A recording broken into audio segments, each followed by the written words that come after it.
बातमी अर्थातच कोकणातली आहे। महाराष्ट्रातील नगर परिषद निवडणुकांमध्ये महायुतीचं वर्चस्व हे स्पष्टपणे दिसून आलंय। कोकणात मात्र महायुतीचा दणदणीत विजय झालेला आहे। ठाकरेंच्या सेनेला पराभव चाखावा लागलेला आहे। या सगळ्याविषयी अधिक माहिती घेण्याकरता थेट जाऊया कोकणात आपले प्रतिनिधी भारत गोरेगावकर यांच्याकडे।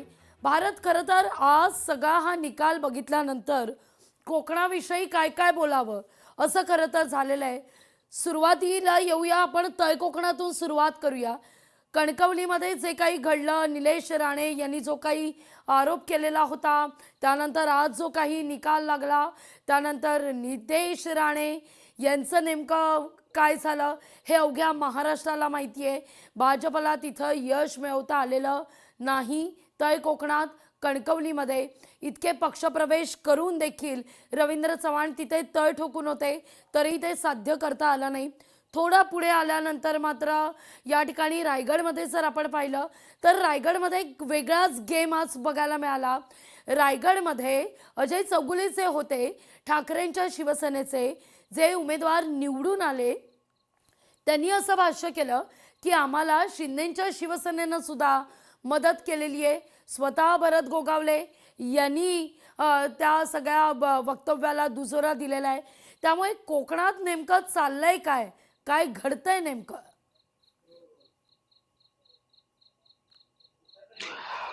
लागू मॅडम, निश्चित स्वरूपामध्ये आज जो निकाल समोर आलेला आहे, हा समोर आलेला निकाल हा सर्वच पक्षांना आत्मपरीक्षण करायला लावणार आहे। जसा आपण उल्लेख केला तसं तळ कोकणामध्ये भाजपला खरं तर 100% तळ कोकणामध्ये सिंधुदुर्गमध्ये भाजप असा नारा होता। मात्र त्या ठिकाणी आपण जर पाहिलं तर 4 पैकी 2 ठिकाणी भाजपाला सपशेल पराभवाला सामोरं जावं लागलं। एकंदरीत ज्या युती काही ठिकाणी झाली, काही ठिकाणी युतीमध्ये बिघाड झाला, मात्र तरीही सरासर जर बघितलं आपण तर सत्तेत, राज्याच्या सत्तेत असणाऱ्या महायुतीतील घटक पक्षांनाच अधिक तुमच्या नगर पालिका ह्या आपल्याकडे राखण्यामध्ये यश आलेलं आहे। रायगड मधलं जे ट्विस्ट आहे ते रायगड मधलं ट्विस्ट अतिशय महत्वाचं आहे। रायगड मधल्या ज्या 10 नगरपालिका होत्या त्यातल्या सर्वाधिक जे लक्ष केंद्रित झालेलं होतं आणि चमत्कारिक किंवा वेगळा जो निर्णय आपण निकाल जो आपण म्हणतो तो अशा पद्धतीने आला की राष्ट्रवादीचा बालेकिल्ला हा श्रीवर्धन मानला जातो आणि त्या ठिकाणची नगराध्यक्ष पदाची जी उमेदवारी होती ती उभाटा शिवसेनेने, उद्धव बाळासाहेब ठाकरे शिवसेनेने लढवली होती आणि त्यांचा नगराध्यक्ष पदावरती विजय झाला।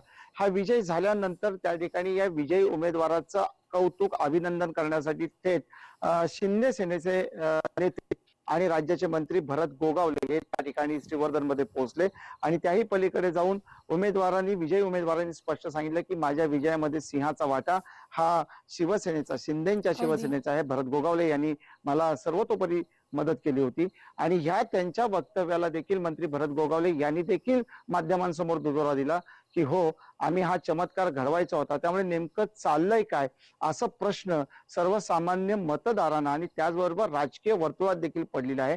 कारण ज्या शिवसेनेसोबत फारकत घेऊन आपण स्वतंत्रपणे पक्षातून बाहेर पडलात आणि शिंदे सेनांचं एकंदरीत जर का राजकारण पाहिलं तर सर्व दूरपर्यंत उद्धव बाळासाहेब ठाकरे शिवसेना या पक्षासोबत कुठेही जायचं नाही असे निर्देश असताना थेट वरिष्ठ मंत्री असतील किंवा वरिष्ठ आमदार असतील हे अशा पद्धतीने जर का उभाटाच्या बाबतीत वक्तव्य करत असतील तर नेमकं राजकारणात चाललंय तरी काय, अशी काहीशी प्रश्नचिन्ह आहेत ते आता निर्माण झालेली आहेत। राघवी मॅडम, निश्चित धन्यवाद, तुम्ही आमच्याशी संवाद साधलात त्याबद्दल आणि या सगळ्या संदर्भात अपडेट दिली त्याबद्दल तुमचे आभार। आपण पाहतोय कोकणातही महायुतीनं दणदणीत विजय मिळवलाय।